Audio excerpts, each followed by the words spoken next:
Good morning from your random rider. আমি তোমাদের অর্ণব। আজ আমি ধুবলাগুড়ির সেকেন্ড পার্ট নিয়ে তোমাদের কাছে এসে গেলাম।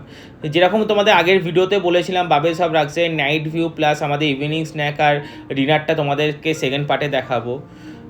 চলো আজকে ফার্স্টে তোমাদের সঙ্গে টেন্ট আর কটেজের ভেতরের ভিউটা দিয়ে স্টার্ট করা যাক। প্রথমেই চলো প্রিমিয়াম কটেজের ভেতরের ভিউটা দেখিয়ে দিই। আগের ভিডিওতে অলরেডি তোমাদের বলে দিয়েছি যে প্রত্যেকটা টেন্ট আর কটেজে এসির ব্যবস্থা তো আছে, প্লাস দেখো খাটটাও এত বড় আছে যেখানে তিনজন আরামসে শুতে পারবে, প্লাস বাথরুমটাও খুবই বড় আর খুবই পরিষ্কার, প্লাস একটা এক্সট্রা খাটেরও ব্যবস্থা করা ছিল যেখানে তিনজনের বেশি হলে সে সেই এক্সট্রা খাটটাও ব্যবহার করতে পারে। এবার চলো টেন্টের ভেতরের ভিউটা দেখিয়ে দিই। টেন্টটা বাইরে থেকে যেরকম ছোটো লাগছিলো কিন্তু ভেতর থেকে তোমরা দেখতে পারো ভালোই স্পেস আছে। এখানে একটা ডবল বেডের ব্যবস্থা আছে, প্লাস এসি তো আছেই, প্লাস একটা ওয়ার্ড্রপেরও ব্যবস্থা আছে যে সেখানে সে জামা কাপড় অথবা লাগেজ রাখতে পারবে, প্লাস ওয়াশরুমটাও খুবই পরিষ্কার ছিল। এবার চলো নাইট ভিউটা তোমাদের সঙ্গে শেয়ার করা যাক। বাবেলস অফ লাক্সারি নাইট ভিউটা খুবই সুন্দর আর খুবই মারাত্মক ছিল। প্রত্যেকটা জায়গা লাইট দিয়ে খুবই ভালোভাবে সাজানো ছিল।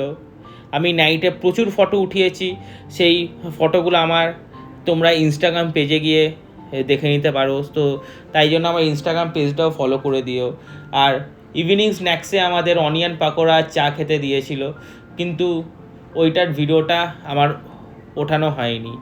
আর দেখো এখানে বনফায়ারের ব্যবস্থা ছিল আর বসার অনেক জায়গা করা ছিল, কিন্তু সেদিন বাইরেটা খুবই ফাঁকা ছিল কারণ মারাত্মক গরমের জন্য। সো চলো তোমরা বাইরের ভিউটা একটু এনজয় করতে থাকো। তারপর তোমাদের সঙ্গে দেখাচ্ছি আমরা এক্সট্রা কী কী ইভিনিংয়ে স্ন্যাক্সের জন্য অর্ডার করলাম।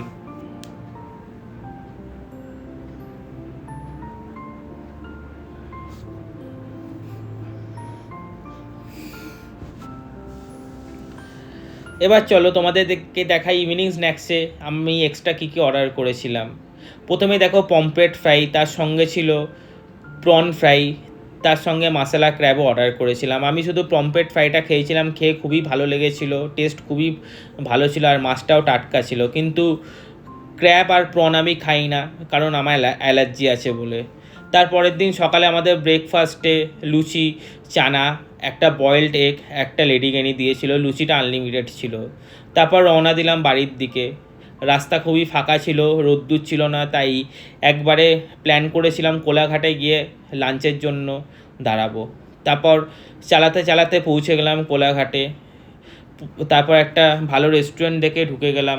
প্রথমে একটা ফ্রেশ লাইম সোডা অর্ডার করলাম, ওইটা খেয়ে তারপর লাঞ্চে অর্ডার করলাম 3টে রাইস, একটা চিকেন কষা, একটা মাটন কষা, একটা ডাল, একটা আলু ভাজা। খাবারের টেস্ট খুবই ভালো ছিল।